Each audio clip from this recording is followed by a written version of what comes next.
کہ کائنات میں جہنم کی مانند ایسے تاریک ستارے بھی موجود ہیں جو روشنی سمیت ہر شے کو نگل جاتے ہیں؟ یہ بلیک ہولز ہیں، یہ حقیقتاً ہیں کیا؟ آئیے دیکھتے ہیں۔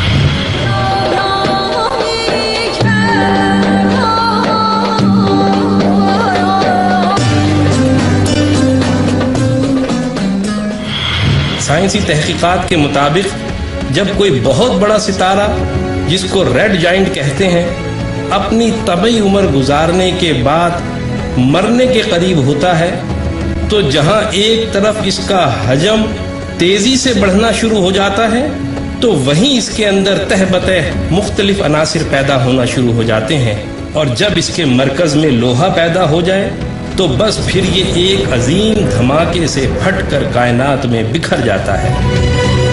لیکن اس کے مرکز میں شدید ترین کشش کی وجہ سے ایک ایسا کالا بھنور وجود میں آ جاتا ہے جو بعد میں بلیک ہول بن جاتا ہے۔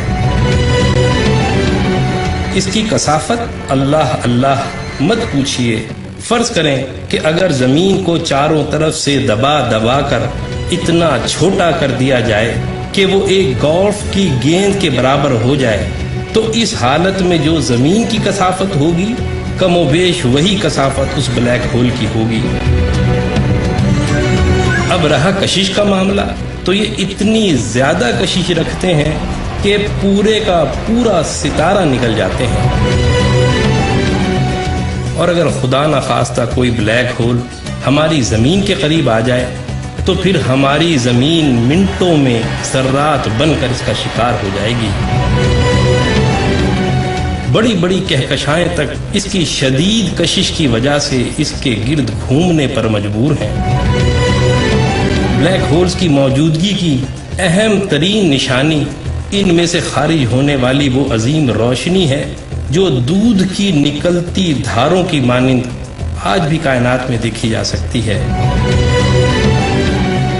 اور اب یہ نظریہ تقویت پکڑتا جا رہا ہے کہ یہ ستارے در حقیقت ایک آسمان سے دوسرے آسمان تک جانے کے راستے ہیں۔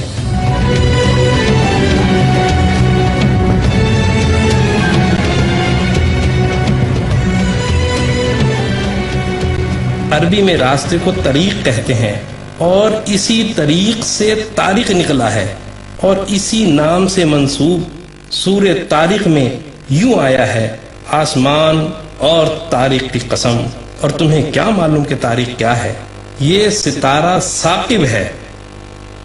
ثاقب عربی زبان میں آر پار سوراخ کو کہتے ہیں، اور دودھ کی دھار کی مانند روشنی کو بھی ثاقب کہتے ہیں، جو اندھیرے میں سوراخ کرتی دور تک نکل جاتی ہے۔ یعنی ان آیات میں اس ستارے کی دو خوبیاں بیان کی گئی ہیں۔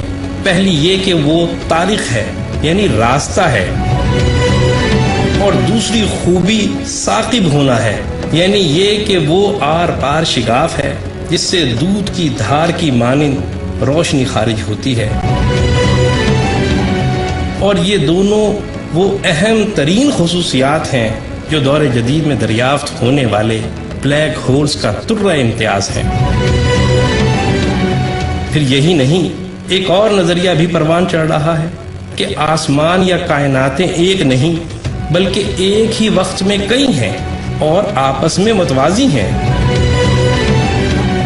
قرآن نے 1400 سال پہلے سورہ نوح میں اس حقیقت کو اس طرح بیان کیا، کیا تم نہیں دیکھتے کہ اللہ نے کس طرح طبقات کے مانند ایک کے اوپر ایک کر کے 7 آسمان بنائے ہیں؟ سائنس بھی یہی کہتی ہے کہ یہ بلیک ہولز تعداد میں کئی ہو سکتے ہیں، اور قرآن نے بھی سورہ مومنون میں اس نظریے کو حقیقت کی شکل میں اس طرح پیش کیا ہے کہ اور ہم نے تمہارے اوپر 7 راستے بنائے ہیں۔